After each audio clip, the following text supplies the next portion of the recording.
Army के मुखिया, उनसे मैं कहूंगा कि वो बहुत संक्षेप में अपना उद्बोधन दें। मंच पर उपस्थित, मुख्य मंच पर उपस्थित सबसे निवेदन है, कृपया थोड़ा मंच खाली करावे, कृपया, प्लीज प्लीज। मैं भीम आर्मी के संस्थापक से निवेदन करूंगा कि आप अपना पूरा स्पीच दें, लेकिन आपके जो भी साथी है उनसे आप निवेदन अवश्य करके जाएं। ये पूरे देश के अंदर अलग मदद कराइए मेरी।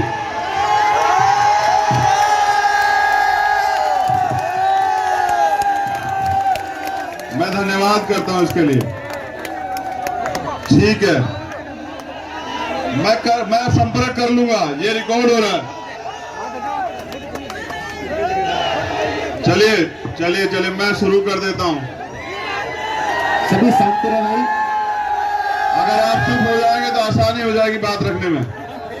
देखिए, सबसे पहले तो मैं अपनी बात बाद में शुरू करूंगा, मगर मैं चाहूंगा कि आज आप मेरा मान रखें।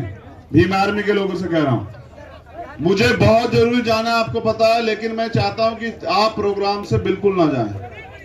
अगर आप ये वादा करते हैं तो मैं इस बात को मानूं कि आज मेरा मान यहां रखा जाएगा।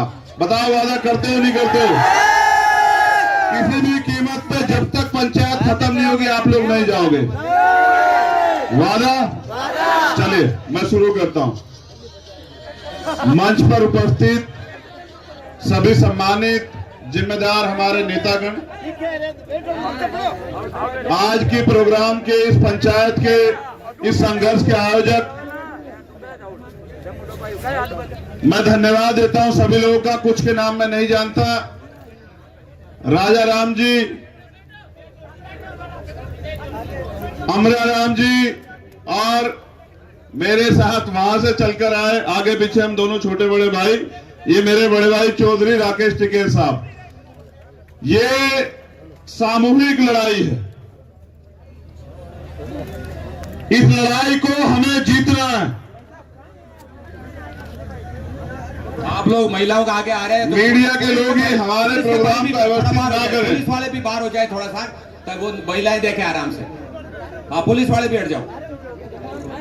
ये जो पंचायत है ना, ये संघर्ष है। हम लोग भले बैठे हो, लेकिन हमारे दिलों में एक तूफान है। और आज की पंचायत में उपस्थित हर एक व्यक्ति किसानों के समर्थन में खड़ा है और वो चाहता है किसान जीते। और ये किसानों की लड़ाई सिर्फ किसानों की लड़ाई नहीं है, ये देश को बचाने की लड़ाई। फिर से जो देश आजाद भारत को गुलामी की तरफ धकेला जा रहा है, जैसे पहले ईस्ट इंडिया कंपनी ने कब्जा किया था, अब सरकार के चंद पूंजीपति रिश्तेदार इस देश पे कब्जा करना चाहते हैं। किसानों ने शुरुआत की है, हमें चाहिए कि हम उनका सहयोग करें और हम लोग कर भी रहे हैं। लेकिन कुछ जरूरी बातें जो है, ये लड़ाई किसी अकेले की लड़ाई नहीं है, ये सबकी लड़ाई है, तो सबको सहयोग भी करना पड़ेगा। हमारा सबका रोटी का रिश्ता तो है ही नहीं है, बताओ। तो जिनका रोटी का रिश्ता है वो रोटी को पूंजीपतियों के गोदाम में गुलाम क्यों करवा रहे हैं? ये लड़ाई लड़ी भी जाएगी और जीती भी जाएगी, लेकिन सबसे जरूरी है इस लड़ाई को सब तक लेकर जाना। तो मैं धन्यवाद देता हूं कि आपने पंचायत सुलूपुर की गांव गांव तक चर्चा हो रही है, वरना मीडिया कहां दिखाता है कि सच क्या है। देखिए, लश्कर भी तुम्हारा और सरदार भी तुम्हारा, तुम झूठ को सच लिख दो, अखबार भी तुम्हारा। जोर मुजरिम करे, सजा बेगुनाह को मिले, सरकार भी तुम्हारी, दरबार भी तुम्हारा। जो किसानों के सहयोग में खड़ा हो, चाहे नवदीप कौर हो, सतीश हो, दिशा रवि हो, जेल में बंद कर दो, मुकदमे लगा दो। इस मंच पर इतने लोग बैठे हैं ना, जितनी उम्र उनकी उम्र होगी इतने मुकदमे लगा दिए सरकार ने। डर तो नहीं रहे ना, क्योंकि हम सर छोटूराम के वंशज। क्या कहा उन्होंने, याद है आपको? उस कहा कि मैं सारे नवाबों से, सरकारों से कहना चाहता हूं कि जब कोई दूसरा व्यक्ति नाराज होता है तो वो कानून तोड़ता है।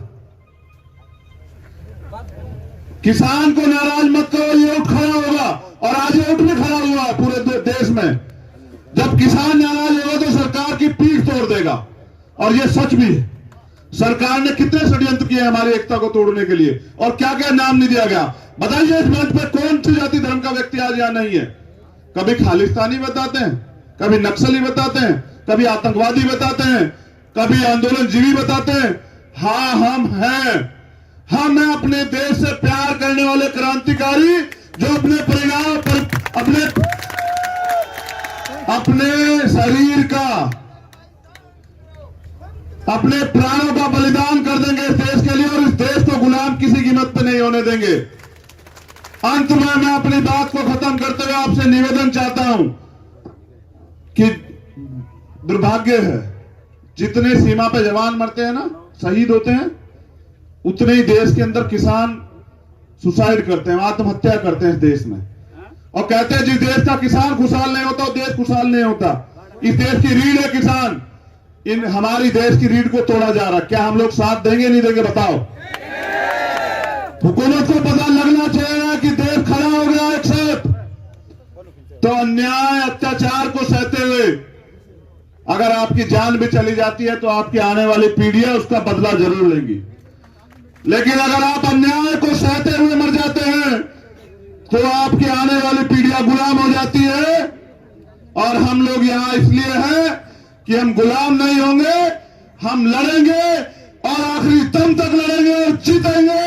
सरकार हमारा चैलेंज स्वीकार करे। हम देखते हैं तानाशाही सरकार कब तक हमारे अधिकार हमें नहीं देती। मैं दोबारा से इस पंचायत का धन्यवाद करता हूं, क्योंकि मुझे पहुंचना है और इतना प्यार नहीं करती सरकार हमसे। लेकिन उन आंसुओं की कीमत को समझो, मैं कह रहा हूं आपसे, उन आंसुओं की कीमत को समझो। वो आंसू नहीं है, वो आंसू लगते हैं लेकिन वो खून है, और वो दर्द है जो बयां कर रहा है कि हमें किस तरह से अपने देश के किसानों की सुरक्षा करनी। तो मैं किसान आंदोलन का समर्थन करता हूं, और जब तक किसान आंदोलन चलेगा हम सब लोग किसानों का समर्थन करेंगे और हम लोग जीतेंगे। इसके लिए चाहे कोई भी बलिदान देना पड़े। बहुत बहुत धन्यवाद। और समय की कमी के कारण, क्योंकि मुझे जाना, मैं माफी चाहता हूं सब लोग से। लेकिन जो वादा हुआ ना, याद है नहीं है नागौर वालों को? मेरा अपमान तो नहीं करवाओगे? बताओ, वादा करो, अपमान तो नहीं कराओगे? चले, बहुत धन्यवाद। अगर बलिदान देना पड़ेगा तो मैं चाहूंगा भीम आर्मी के नौजवान सबसे आगे रहें, देश हित में। बहुत बहुत धन्यवाद चंद्रशेखर जी को। अब मिस्टर प्रताप सुंडा सीकर से आए हुए हैं। वो एक बहुत ओजस्वी सुल्तान जी सुंडा